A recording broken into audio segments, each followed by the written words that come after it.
Okay, we are now live. Right. Good evening, ladies. Hello, my lovely ladies in my Wellbeing for Reiki.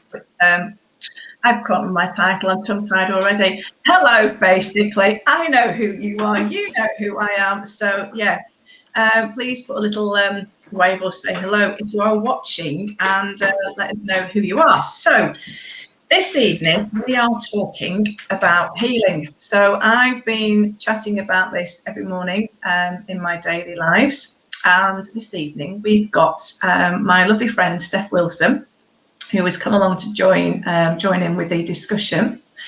And what we want to do is have a really good chat about healing, what it means to us, what it means to you, and if you have any questions, then to hopefully answer them. If we can't see your comments, maybe if they don't come up, properly on the video, on the post, then we will get back to you at the end of it. And don't worry if you can't watch it all, I will save it in one of the guides. So, ladies in the group, you know about me by now, and you will know that I am a qualified wellbeing coach and Reiki practitioner, as well as PT and numerous other things. And lately, the more observant of you may have picked up on the fact that I've been describing myself as a healer.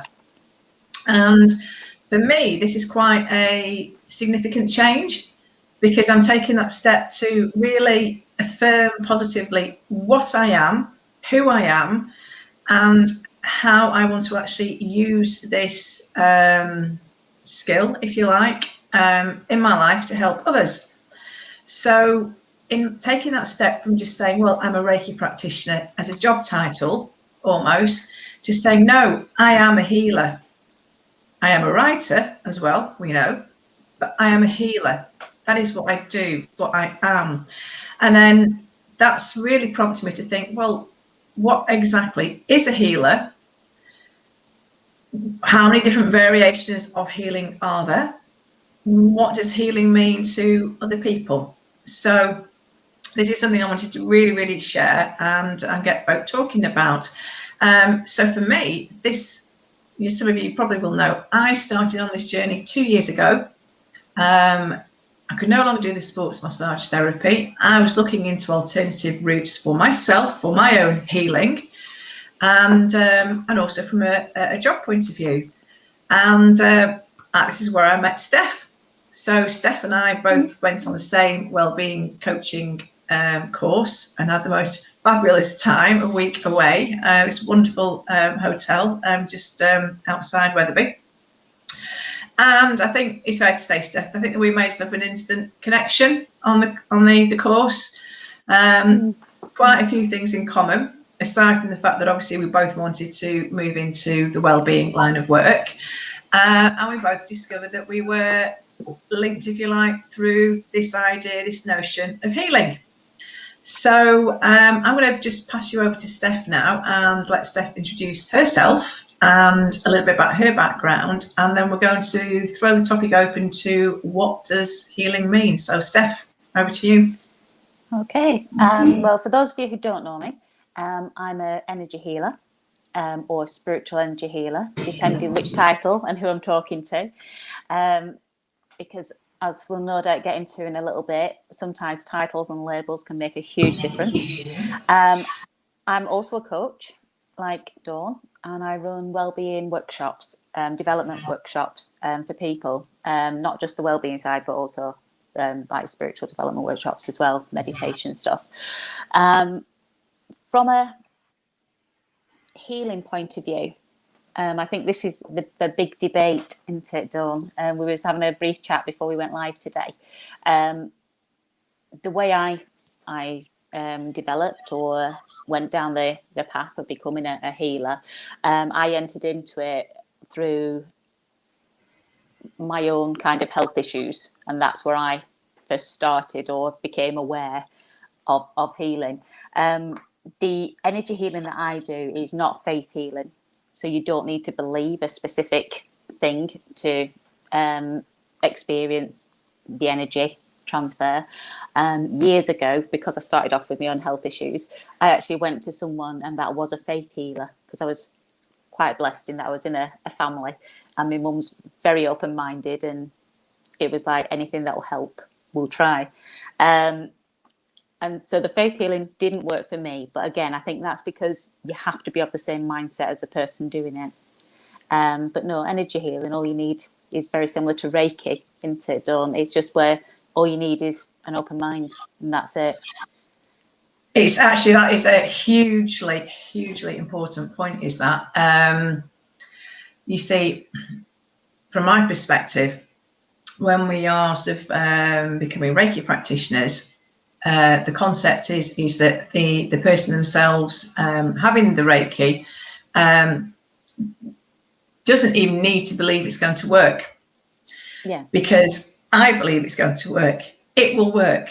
I know that, because, so Reiki, for example, one of the fundamental issues or principles is that it's the intention. So you're coming from a pure intention, you're coming from an intention of healing, therefore it will work, it will heal. It's coming from your highest intention. So it's a little bit like, do you believe in the Loch Ness Monster? And you will only see the Loch Ness Monster if you believe in it or not. 3 guesses as to, does Dawn believe in the Loch Ness Monster?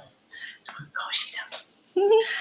But that really is, it's sort of the idea that for somebody coming to have a Reiki treatment, so I was discussing this with a lady just this morning, actually. In fact, I was going to say yesterday, it's obviously been a long day. To describe what is Reiki, how does it work? And with this particular lady, we're arranging to do a distance treatment. So this is where I'm not even going to have the lady in my room with me, in my house even. And I was explaining, so with the Reiki treatment, and I'm assuming the majority of energy healing, whatever term you want to use, faith healing, energy healing, spiritual healing, is that it transcends barriers and space. Definitely, because I think for me, if you're asking for, when we open up at the beginning, you're asking for that energy to come in. Yeah. And I always think, well, if it can come through a roof and a ceiling and walls, it's not going to have any problem going a distance. And I know you mentioned it was called distant healing. Some people also refer to it as absent healing. Yes. So they are one. For me, they're one of the same thing. And it's just where you're not physically in the same room. And I know in the past when I've done training with people, it's that just because you can't see it doesn't mean it's not there. And that being able to give people that physical feeling and get them to work through walls gives them the confidence to know that it can go an awful lot further. And you don't. It's because you're not working on that magnetic feel.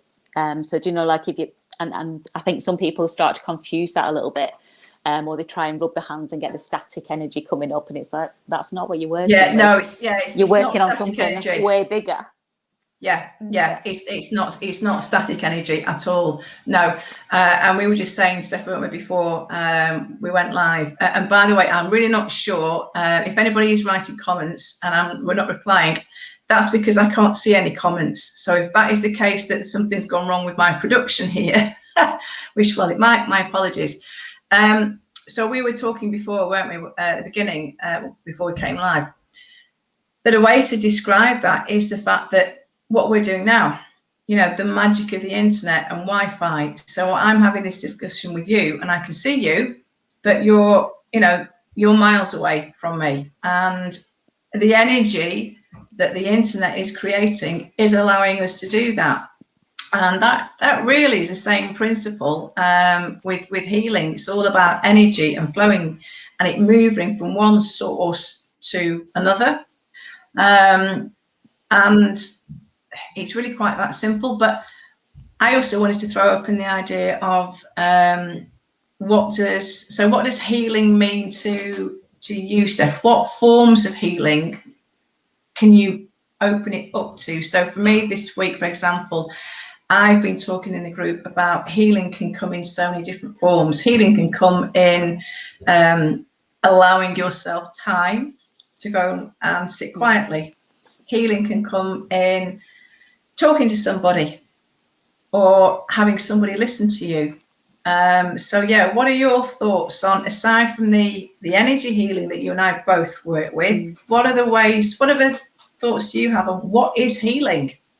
Okay, just with regards to the word being a healer, I think just jumping back to that a little bit, one thing which I think is a common kind of a wobble people have is that they've got a thing in their head. It's a bit Jesus-esque, where it's like get up and walk. It's healing to me it's not a get up and walk outcome that you're looking for. It's more helping them mentally, physically, emotionally and spiritually, and bringing that balance and support around them. I know you were going to ask this question about what's healing to me, and I'm sure anyone who's watching, it'd be great to see if you want to comment below, or whether you're watching now or on replay, just pop in the comments below. What does healing mean to you? I've jotted down some words, and I put bringing balance, because to me that's a huge thing. Stress relief, because I know any type of healing, no matter what form, I think stress is a hot topic at the moment in our society, and people really need to tap into what helps and balances them. The other words I got for healing is where you're able to find calm. And I think when you're able to find calm, not just as in like a quiet time, but that next level of just peace and bigger connection. Because to me, that's within yourself. Something, yeah, it's like that inner calm that you need to be able to find, to be able to recharge. Because especially if you're a giver or a helper for everyone else, it's really important that you keep your own energy levels up. To find comfort and strength in times when you need it, because there's times when we've all crumbled, and somehow that healing energy is being able to, it's that having that inner resilience. And then linking back into what Dawn were talking about, I think it was earlier today or yesterday, I'm not sure, she mentioned about the power of forgiveness. And I found that really fascinating, because I once heard, I think it was Vishen Lakari, or the man who does Mind Valley, he was talking about how he'd been involved in an experiment to do meditation, and he had one of those science hats on. Do you know where they kind of measure brain activity? Yes. Yeah. And they had to do this forgiveness meditation. That was the focus of it.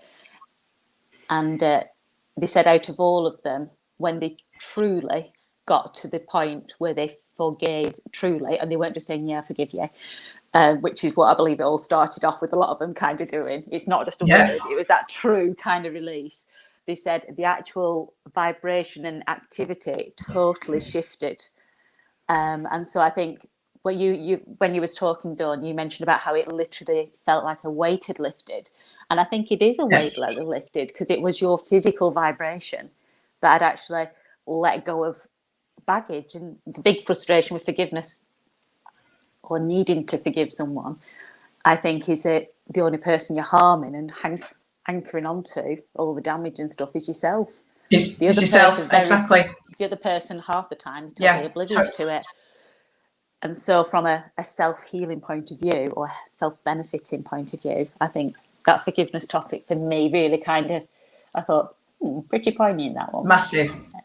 Yeah, definitely. It's huge. And actually, yeah, Steph, you've mentioned some words that I'm going to pick up on. So yeah, vibration is a big one. So that's something I've been learning an awful lot about over the last sort of 2 years, 12 months, in particular the last 6 months, working on raising my own vibration and my frequencies. Right now, ladies, you're thinking, okay, what is Dawn talking about now? What are my vibrations? What are my frequencies? We all are operating on vibrations and frequencies. So it's not just the radio. Do we still have radios? It's not just the television. It's not just your phone working on frequencies. We are as well.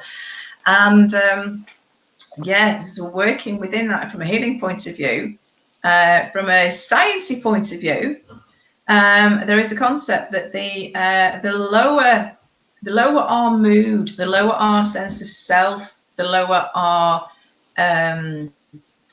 physical health is, the lower our and denser and heavier, basically glumpier, our vibrations and frequencies are.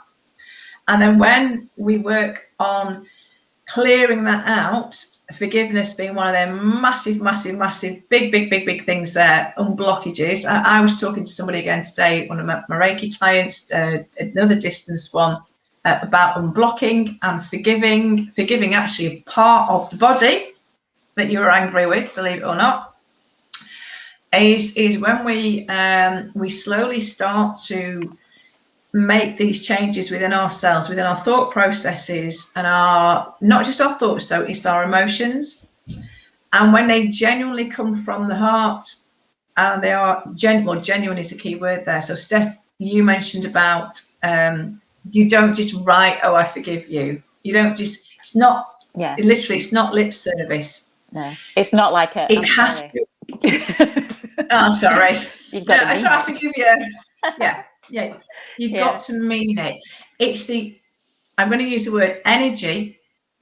It's the energy that you apply to that, genuinely pure energy, pure emotion, pure spirit, if you want to use that word. That pure essence of the word. Pure essence, that affects the change. And then you release, and then your vibrations raise, your frequency becomes higher, you become lighter. And I talked in that little video about when I finally genuinely forgave my mum for everything my mum had done, for the utter desolation she caused me. And it was a genuine, and I walked out of that. It just happened, we were in a church at the time, because she was being converted to Catholicism on that day, on Halloween, which I thought was hilarious, because it's like, it's Samhain, it's my new year, and I'm going to go into church with mum. I said, it's all right, mum, I promise you I will not get struck down by a bolt of lightning, because I'm coming into church with you. But it was that genuine sense of absolute forgiveness, and I walked out of there, and do you know what? And it was like, life-changing, and massively. So that was, I was healing mum, but I was healing myself more in doing that. When I've worked either from an energy healer point of view or from coaching, which to be honest, they both kind of blur immensely with what I do, because I think it comes so naturally. You can't separate the two. No. Otherwise you'd have to separate me, I think. But what I've had in the past is that I've worked with people who either have gone through breakups or things like that, and they've got such hurt, or it's like hurt, anger, it's just an issue with another party, and yet obviously they can't see them, they don't see them anymore, and it's having to give them, there are energy techniques that you can work with regards sending them love and happiness, and kind of saying, look, I know you're not right for me, and you can actually have that support to do it, but that being able to release in a loving way, not a get out my space way, is a way to actually let go and get that heaviness out of your vibration.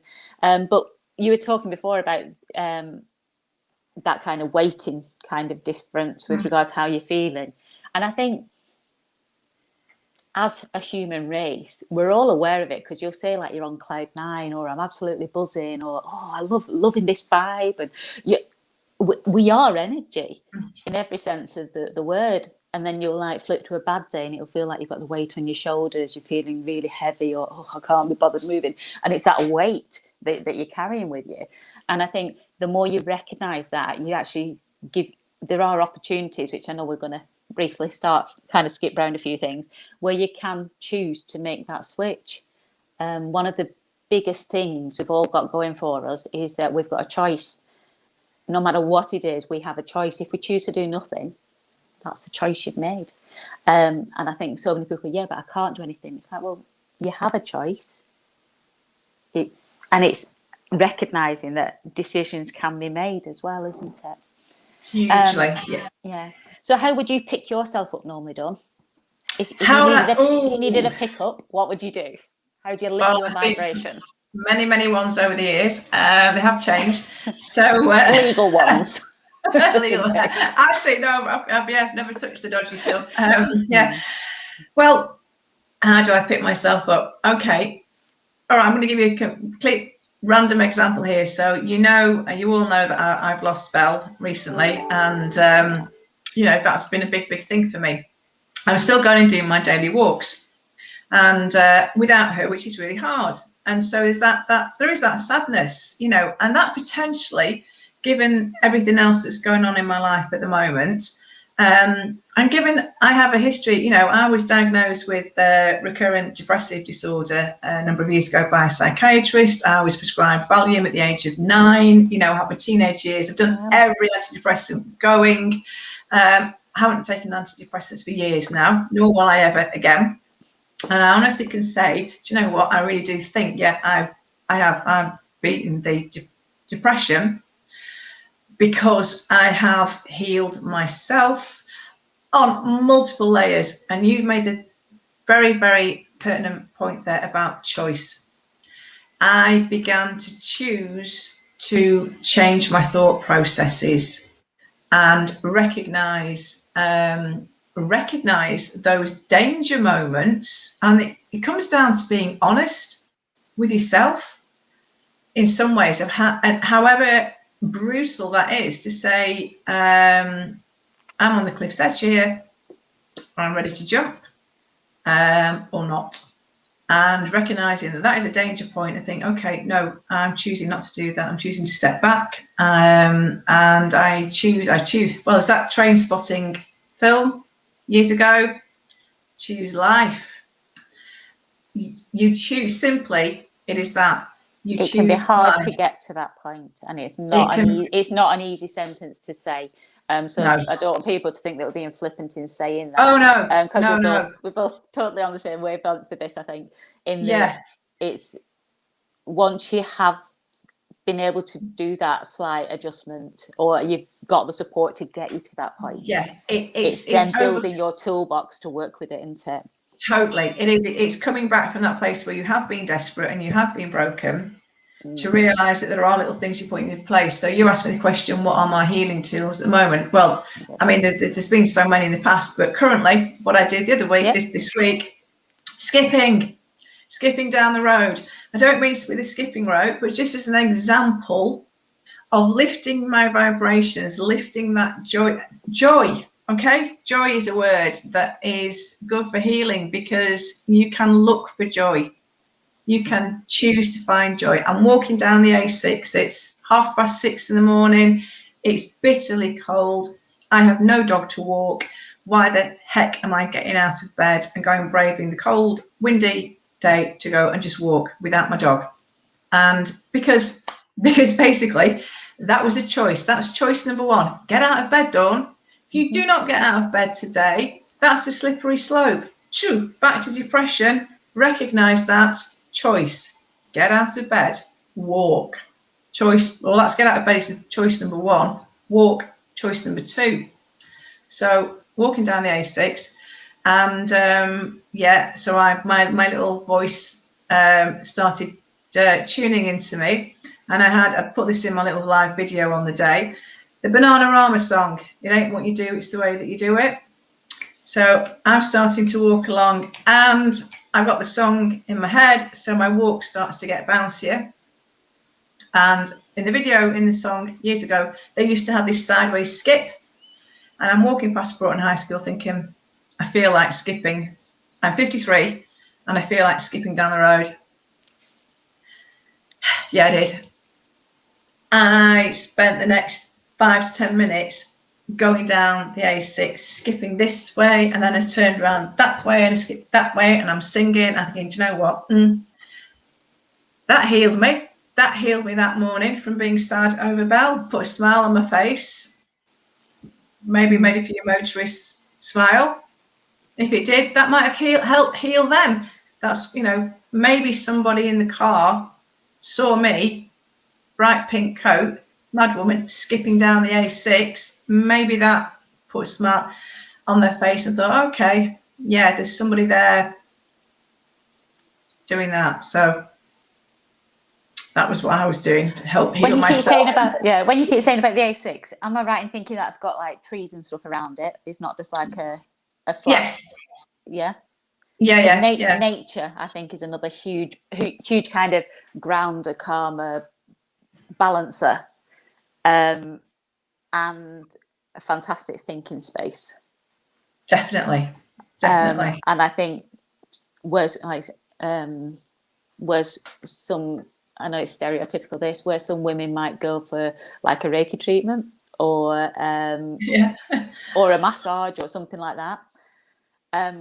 Some men might go fishing, because I know there's certain men who, and years ago I used to think must be pretty boring just to doing that, but now I can totally get that solitude and what it brings. It's probably nothing to do with the fish that comes out of the water, and they don't mind if they don't get anything for a full day. But everyone has, it's going with your own intuition and actually trusting you do what you need to do, and allowing yourself or giving yourself permission that if you feel like you need time out, give yourself time out. Everyone else it's your life. You've got a whole day, and it's up to you what you choose to do with it. It might be difficult, but you're no use to anybody at all if you're frazzled. And so there's a real need to look after yourself. So yeah, nature was one of the things. As you know, Dawn, I do meditations as well. So I do healing meditations, and I also do obviously more spiritual led meditations as well. But I find meditation is, again, it's getting that same underlying outcome where you're switching off and lifting your vibration, raising your consciousness to a different kind of stream, and then going with the flow. Because I love the fact that you said that you got a song that popped in your head. Sometimes you just got to go with that intuitive feel. Yeah. I know we're slightly deviating, but no, it's all part and parcel. This is the whole thing, Steph. It's what we were talking about before. It's such a vast topic. Is this huge subject? You know, it's what you can do within yourself. And you said the environment. You know, nature, your own home environment. You know, what can you have? What can you surround yourself with that heals you? What music can you listen to? What books do you read? You know, what television programs? What are you doing, Steph? Crystals. Yes. That's not a crystal, Steph. That's a rock. It feels like it, to be honest. And when I used to do readings, I always used to decide. I never knew at the time, but I used to take this one with me because I used to like it. It's a candle holder. And I always used to have it on the table. And years after, someone said apparently it's meant to lift your vibration and stuff and help connection and stuff. And I thought, I just bought it because it looked pretty. Is that is it selenite? Selenite, I've got a tiny selenite crystal. See, that's something else, Steph. Oh, we're on to crystals now. Fabulous. Sorry. It can help heal. Well, you see, this is it. You see, healing crystals. Or well-being, pulling it all together, isn't it? See, that's one thing I want to do at some point in time, maybe this year, if I get a chance amidst everything else, moving house and get me the book published and all the rest of it. Do my level 3 Reiki. I might throw in crystal healing as well. Squeeze it in somewhere. Crystal healing. You see, that's something else that people will say, how on earth can a crystal sort of, help heal you? And I'll be honest, I don't know a lot about the subject at all. I just know that I like crystals. I know I like meditating with them from a touch point of view. So I would say to somebody, okay, even on a basic level, if you've got something you're holding in your hand and you like the feel of it, it's a sensory thing, and that is switching your mind. Or the colour. I was with somebody yesterday. Had this massive I can't say it, labradorite. So. Yeah, I've got one. I've got a piece of this labra, whatever it is, and I sleep with it under my pillow. And the colours in it are they are magical. So I'm going to use that word, magic, because that particular crystal to me is. So again, visually, using the senses of your sight to look at something and focus on that can be calming, because it's blocking your thought processes of all the stresses. So therefore that's healing, even on the basic sense. But taking that deeper, and I know we've got some crystal healers in the group, and they may well watch this later or put comments on, please do so. I would say that from my untutored understanding, crystals are made up of rock and minerals. And what are we made up of? So calcium, magnesium, phosphorus, you know, what's inside us. We are a whole mass of it, aren't we? Yeah. No, it is. Definitely. So it's anything almost that connects with us. Yeah. Other types of healing I had scribbled down. Talking. I think both as coaches, the amount of times you'll be chatting to someone and they'll have a big issue in their life or going through it at a time, and they'll say it out loud, and as soon as they say it, you can see the pennies dropped. Sometimes just getting it out in words can make a huge difference. I know there's people go for counselling and things like that as well, and that talking therapy is quite a strong kind of route. But I think one of the methods with coaching, the way that we work, is that it's very much more of a natural chat style. I know a lot of my sessions I call coffee and coaching, and it is more that chatting nature. And you do the walk and talks, don't you, where you're out in nature and walking side by side. You probably get the same kind of feeling like when you sat next to someone in a car. You can sometimes have really sensitive conversations with someone, but because you're not face to face, it can there's like lots of things. So talking, I think, can really help heal somebody. I know they say a problem shared is problem halved, but I think sometimes an issue released is a huge way of going along it. And if you don't feel like talking to somebody else, at least have a chat to yourself in the bathroom mirror, or just get it out of your system, because it needs to come out. So if it's not talking, journaling. I know you're a huge advocate for journaling, aren't you, Dawn? And then burning the journals afterwards, but don't make my mistake and let them all pile up into a massive pile, because that takes forever to burn. I did 2 years. I did 2 years worth of burning my journals in one go, and it took about an hour and a half. And it was quite lengthy. But getting things out, it comes back to that again, Steph. So we're talking about blockages of energy before. It is. It's all release, isn't it? The underlying topic of what we're covering, which I don't think either of us had realised before we started. No. It's all about releasing, whether it's your stress, pressure, emotion. And I know when we're both doing energy healing or Reiki healings, we often say that when you're having a treatment, you might feel things like you might feel hot, you might feel cold. Some people might feel movement or a draft. Some people laugh, some people cry, and you can get the absolute extreme. Some people feel nothing at all, don't get me wrong. But the energy will go wherever it's needed. But a lot of it is all about when they feel movement, it can be, a little flash of a pain, but then it vanishes. And then they feel a lot more relaxed, or the shoulders will be up here when they start, and before they finish, they're like, oh, I really dropped.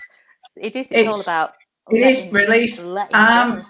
Yeah, it's a good point, is that, Steph? I've got a client that I'm working with at the moment, who has had long-term health problems, basically the effects of bad surgery years ago, left with sort of a lot of internal damage that this person is now going to have to go back into hospital to have repaired, to the extent that the original surgeon got struck off.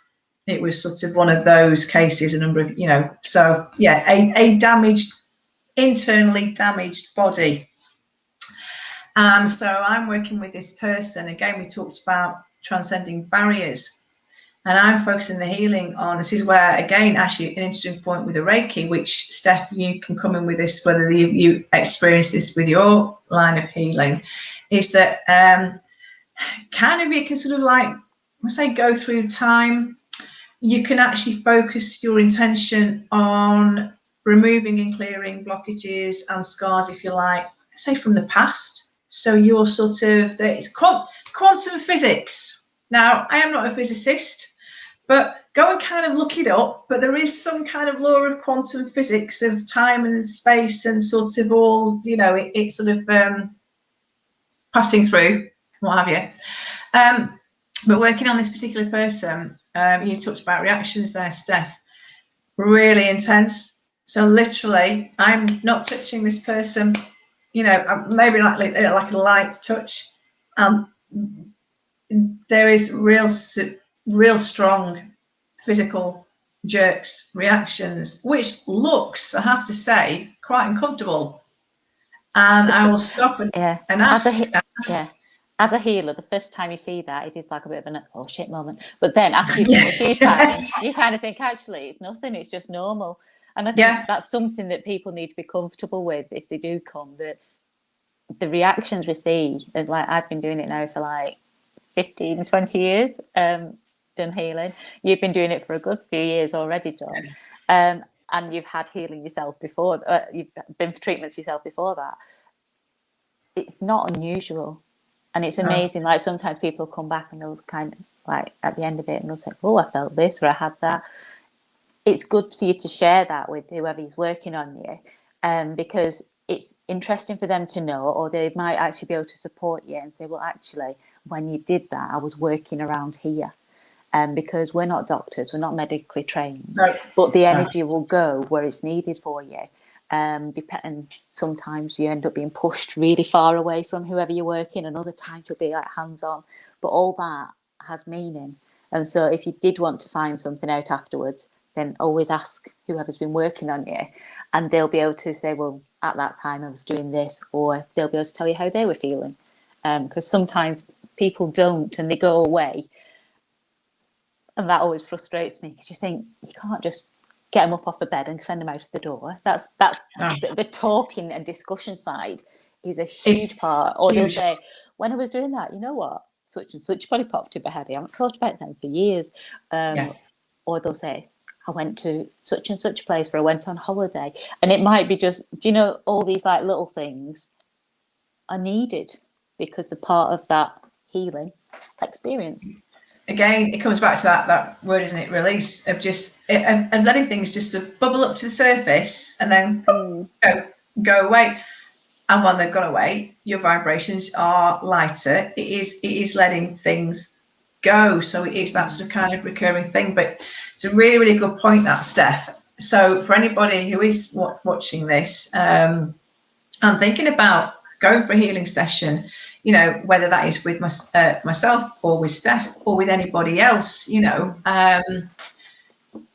trust is something else that is important, is to trust the person that you are going for your healing with, and also not to be frightened of maybe going for a session with somebody thinking, okay, it was all right, but I didn't maybe feel completely right with that person. Again, I'm going to go back to energy and that connection. Is that one person's methodology, one person's energy, one person's approach will really, really fit somebody like that, and another person could be better off with a different, you know, a different approach, a different healer, a different energy.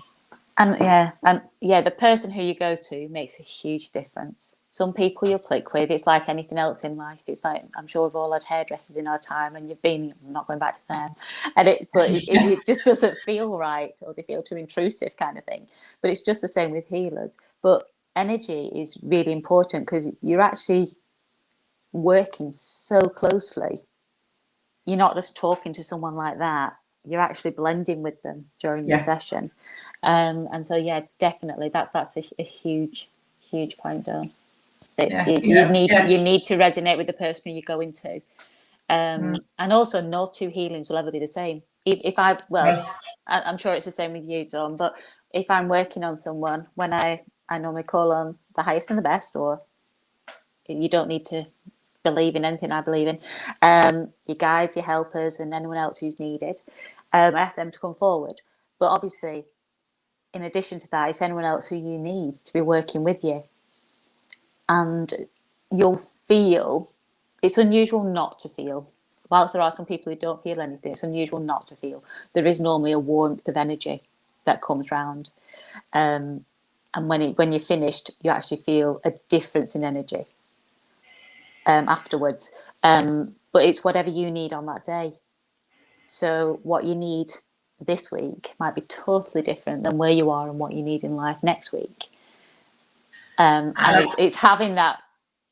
You can't always go thinking, well, I didn't feel it. It's that kind of you won't get the same every week, because sometimes they need to be working on something different. Sometimes it might be more of an emotional level. Other times it might be more of a physical level, or it might be that you feel like you've gone to sleep and then you come back at the end, and it's not. They're just working with you in different ways. Oh, that's how I'd kind of explain it. Yeah, no, exactly. I would agree totally with that. And also, what I'm going to add to that, Steph, is that what's that line in that song? It's not, you don't always get what you want, but you get what you need.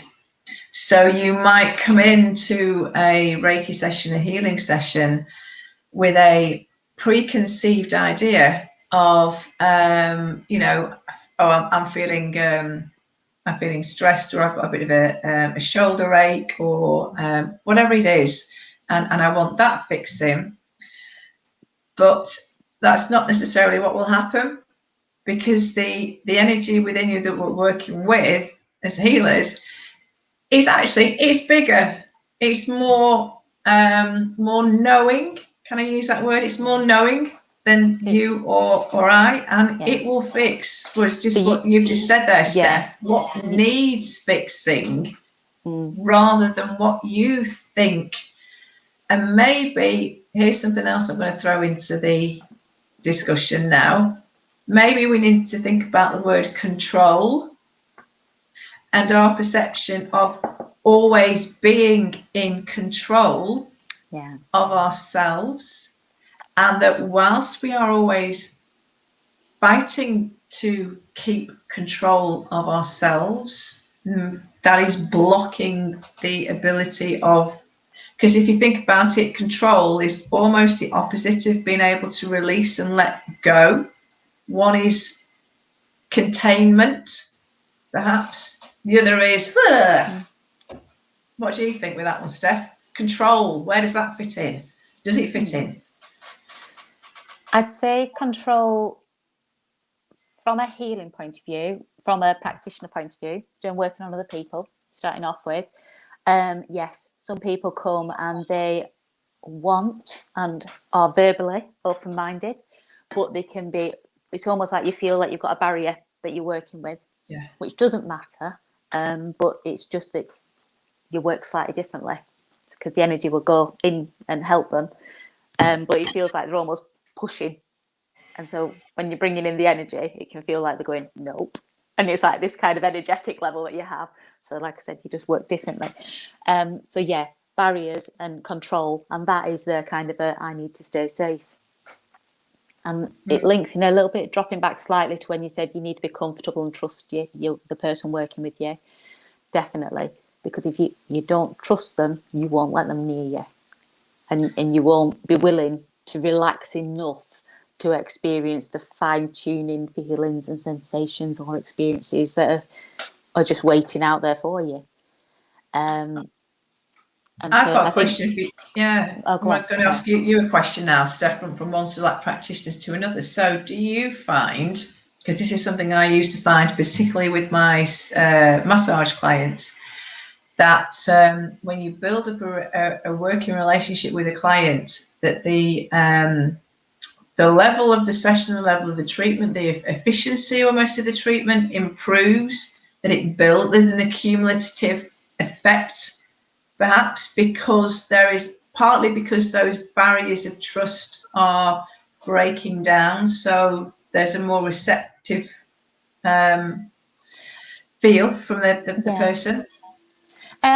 Yeah, and I think also linked to that, though, you've also got the fact that it's unusual what if you've never had a treatment before? If you've had one, we know you'll know exactly what we're talking about. The first time you have it, to actually feel like you know exactly where someone's hands are, or even have it where you're working on someone's head. And a lot of the work I do at the moment, because I'm doing healings in the home with people, I normally get them to either sit on an armchair or on a kitchen chair, or if they're sick.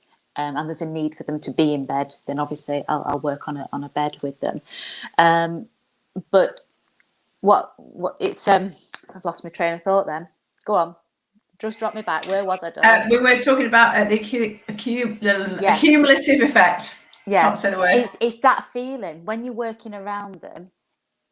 Sometimes you kind of feel they're unusual on a day-to-day basis. It's like doing mindfulness stuff. When you stop, you become aware of those acute details that's happening around you. And it's the same when you're having an energy healing or a Reiki session. The unusual feelings. And I think that's what, the more comfortable you are, the more willing you are to accept them and go with the flow. If the first time you feel it, it might kind of make you kind of think, ooh, I'm not quite sure on what that feels like. Where other people think, oh, I love that feeling. It feels like I've got a heat lamp on me, and they'll be just like really open to accept it. But I know where I was. I was saying about working on a chair. Sometimes I'll be working on someone's head, and especially in the early days, when it might be that they'll be sat there with their eyes shut, all relaxed, because that's normally what happens. And then you'll see them peep and look at the feet or something, and then they'll shut their eyes, and afterwards you'll go, "Is everything all right?" And they'll go, "Well, I knew you were stood behind me, but I could feel like someone had their hands on my feet."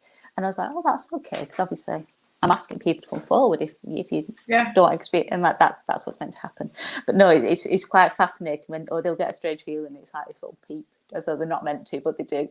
But no, I love things like that, because it means it's that evidence, isn't it? We know we're not stood there looking like lemons, and we know there is something more to it. I love that stuff, because I must admit, when I first started doing it, I had this sort of like almost like sense of awe and disbelief. And bearing in mind, I was coming from a background that I'd spent 5 years of pummeling people with sports massage, physical, really, really hands-on. I'm really grasping hold of them. I'm manipulating them. I'm getting, the elbows going in. It's, you can't really get much more physical. It's a bit like, kneading dough. In some cases. Are you meant to be selling your services here, Dawn? Probably not. If you're into a bit of pain. Yeah, absolutely. That's a completely different service. On that point, though, am I right in thinking you're going to start doing massage again soon? Yes, I am. Yes, that's good. Yeah. Watch this space. Actually, very soon I'll be doing another little video about that. Actually, that's coming shortly. Where was I now? I've got sidetracked. The opposite to hands-on. Yeah. So, it did feel very strange, this idea, this notion for me that sort of you're not actually, you're not, even maybe making contact with this person. And one of the very first experiences I had, when I was asking for feedback afterwards, and I said, "Well, how did you find the session? How did you feel? Did you like it?" And the person says to me, "Yeah, I really enjoyed it. I felt really nice and relaxed and warming." He said, "But I didn't like when you started playing around with my stomach, moving my stomach around." I said, I didn't move. I didn't. And it's like, "You didn't move." He said, and basically he used these kind of like hand gestures to say it felt like I was doing that, on his stomach. Yeah. I'm like, no. And that kind of like, was a bit of a mind blow, because the physical, he was getting physical sensations of the energy that was sort of like moving around in him, really. He obviously needed it though, didn't he? Yeah. Because he'll have had stomach or that kind of area, and that's another fascinating one. When someone will come and say, "I don't have no, I just want a general healing. Nothing's wrong with me." And then when you finish off, This is normally someone who's either skeptical, which sometimes are the best clients. I was going to say that. Normally, I think some people shy away from them, but it isn't. It's like sometimes if they're skeptical, it's that kind of having a. Sorry, I've just got a reminder come up. It's they're the ones who you really want because they've never had it before, and they're just so open-minded. Well, they're so kind of not open-minded.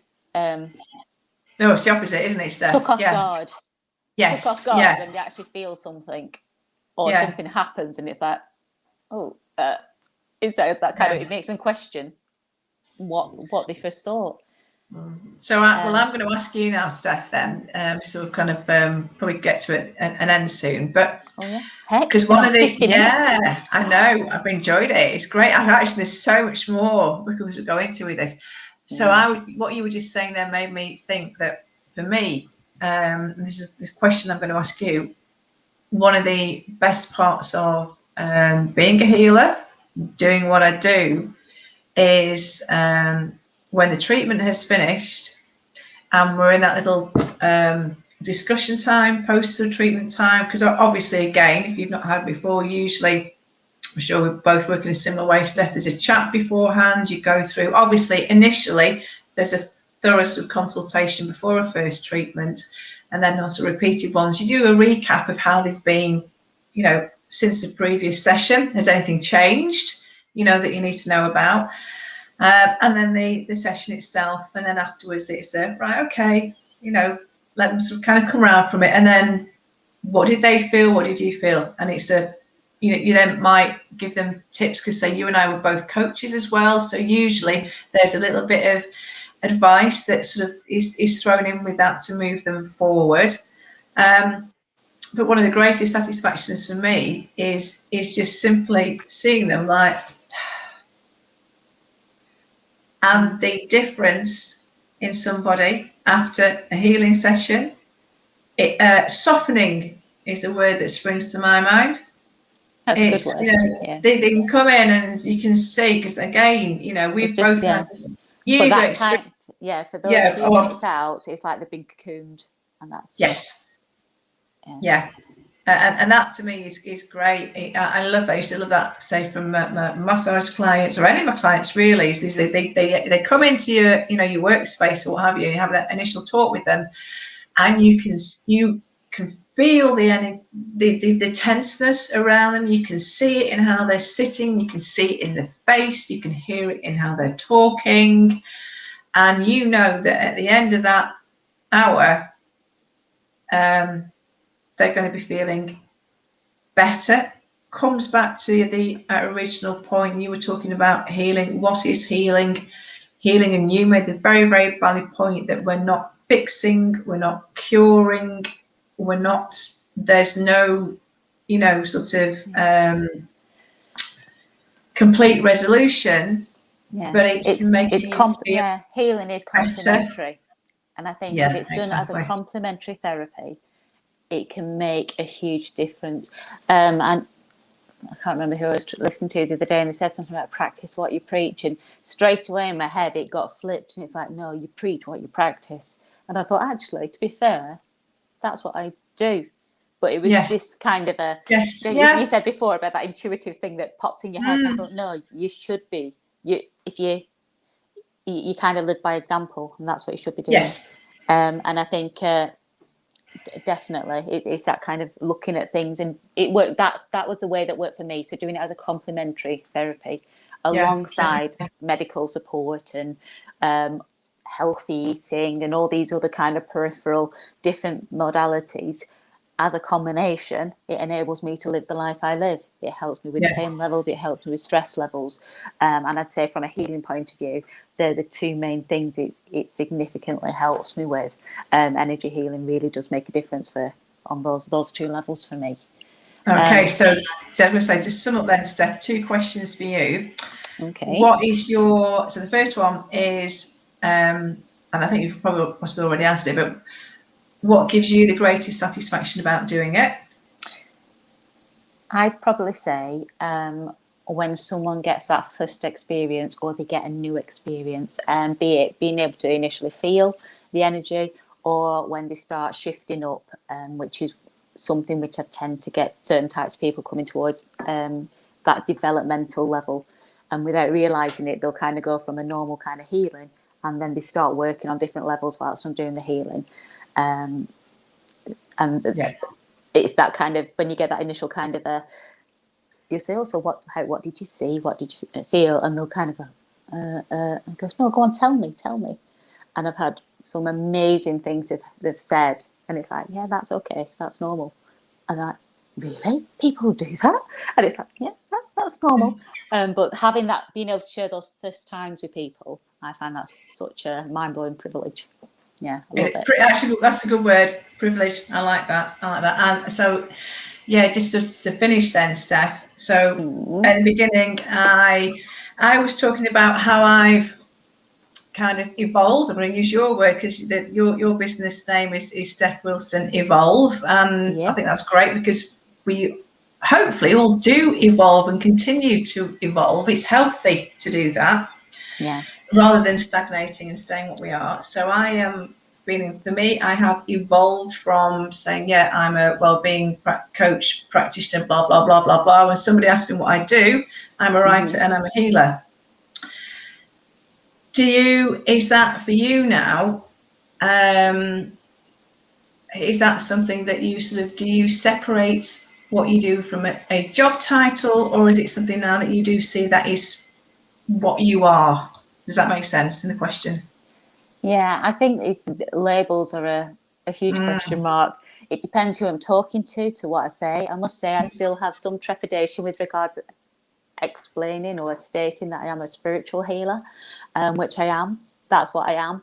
But certain audiences, you hear the word spiritual and they'll kind of go, church, no, that's not me. And nothing to do with that. Because if you said to someone, I think it was Emma who said on Emma Worley the other day on one of the questions, said, are you spiritual? Yeah. And yet that question does not mean, are you into going to church? If it's said that way. But say spiritual healer and people categorize you with church. So it's that kind of having the confidence to label myself or allow myself to be recognized as a spiritual healer. And instead, I'm tending to move more to energy healer, because it's more accessible for people. It's more inclusive. They get exactly the same benefits of it. And if it's meant to be, and if their life path is that they do get more spiritual kind of side of experiences, then that's what they'll get. If it's not, they won't get those experiences. They won't be freaked out. My belief is, some of the other stuff I do is the mediumship side of things. And my belief, if it's not meant to be brought into your life, it won't. It won't be. And that's very much been my kind of experience along the way. So I think labeling it as energy healing allows people to, if they feel intrigued, to ask those questions and be in the right supported environment to do it. So yeah, I'd say I'm slowly getting braver to saying spiritual healer, but I am tending to lean towards the energy to make it more inclusive. That'd be my evolve. If that answers. Yeah, I love it, Steph. That's brilliant. Well, listen, I think you and I could carry on talking all night actually with this. So we've been on for an hour. I know. Steph, thank you. Yeah, thank you so much for joining with me. Just you stay there, Steph, while I end the broadcast. Okay. So just before you go, can I just say, if anyone is interested in any of either the workshop side of things or even trying either Dawn's got a special offer on, if you haven't already heard this week.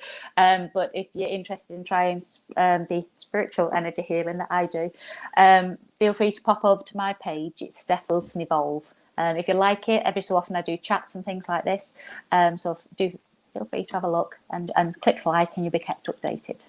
I was going to say, Steph, as well, actually, if you want to put your links up, put another little post, put a post afterwards directly into the group. What I'll do is I'm going to add on a little post that I will save this in one of the guide bits. But yeah, do please, so just sort of go in there and put a little reminder, a prompt to people to maybe come and watch it, and then add your own links, because what we were talking about before, it's that diversity of finding the right person for you. You know, and so mixing and matching, it gives you experience is worth loads. So it's always worth giving things a try. Yeah, Okay. so as I say, Thanks I for don't know if having anybody me. has put comments on. If they have, Steph, then I want to go back and reply to them all now, We'll because I have a haven't look seen any. later. Yeah, I haven't seen any come up.